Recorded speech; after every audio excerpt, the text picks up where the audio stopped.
The price of petrol now exceeds €2 per litre in France because of the Ukraine crisis, putting a severe strain on business and household budgets. In mid-February, the average price of petrol in France was €1.70 per litre. When the Ukraine crisis hit in the last days of February, the price rocketed to over €2 per litre within a few days. Starting from Monday, petrol stations of France's major retail brands have introduced an average decrease of around 35 eurocents per litre.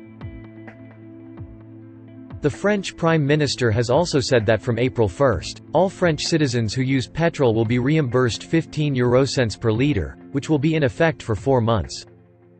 According to the Bank of France, the annual inflation rate in the country is expected to reach 3.7% this year,